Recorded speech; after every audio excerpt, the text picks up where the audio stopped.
statement of the Long Island Board of Rabbis, which Morris referred to before, and something, a statement of my own. This is the Long Island Board of Rabbis statement. At the May 9, 1991 meeting of the Long Island Board of Rabbis, a unanimous resolution was passed upon our study following a discussion by Aaron Katz, Director of the National Committee, to reopen the Rosenberg case. The facts of the Rosenberg-Sobel case of the 1950s appeared to show a strong bias of the national hysteria of the time: McCarthyism, anti-communism, the Korean War, and even anti-Semitism. Our study has confirmed several flagrant government violations of fundamental civil liberties, including judge-prosecution collusion, wholly reprehensible, in quotes, prosecution conduct, as well as sentences by the trial judge which differed sharply from the verdict of the jury.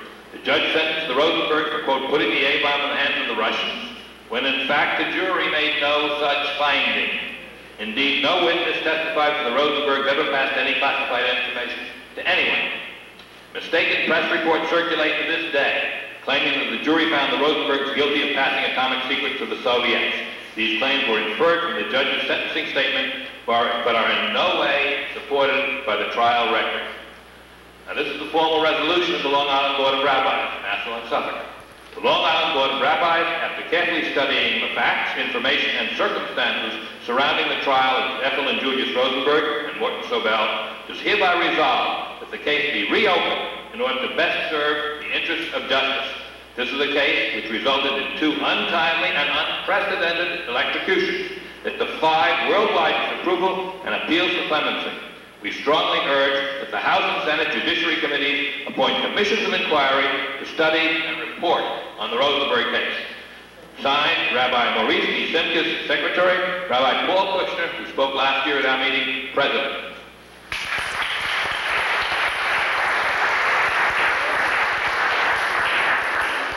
I have a brief statement of my own. The purpose of government is to assist and protect its people. The function of law is to define the rights and duties of individuals and governments toward each other. When governments destroy individuals, instead of protecting them, they become tyrannies. Groups and individuals seeking to establish tyranny have always existed. One of their oldest methods is scapegoating and demonizing people who think or act differently.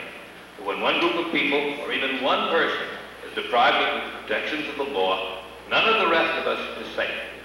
Jews and blacks have been among the most important demonized groups historically, especially in periods of militarism. In the aftermath of the bloody crusades against the heathen, European Jews were confined to the ghettos and forced to wear identifying Jew badges.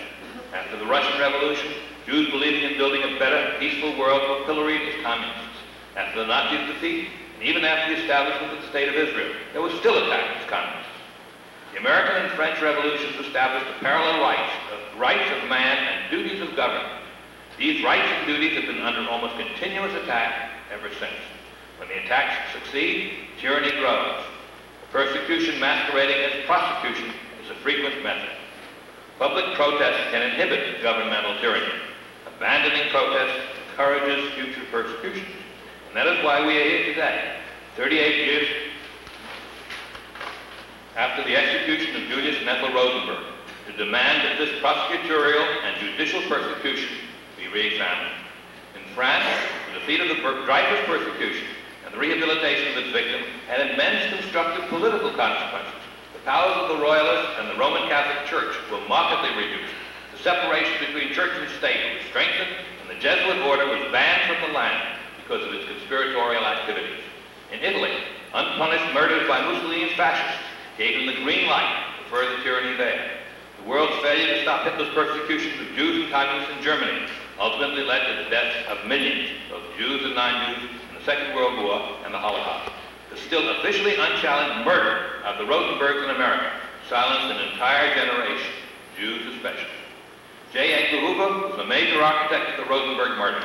He is dead, but decentralized many Hoovers all over the country, with a former CIA director looking on kindly and gently from the White House, continue to persecute African American government officials, both elected and appointed, Native American leaders, environmentalists, opponents of our policies in Central America, and others fighting for a better world.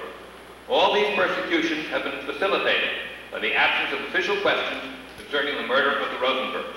Our country's safety and integrity all require that this massive stain upon its judicial honor be removed. Our demand for a congressional commission of inquiry into the Rosenberg case demonstrates that we will never forget one of our beloved country's most outrageous crimes committed against two of its finest citizens. We are also proclaiming never again.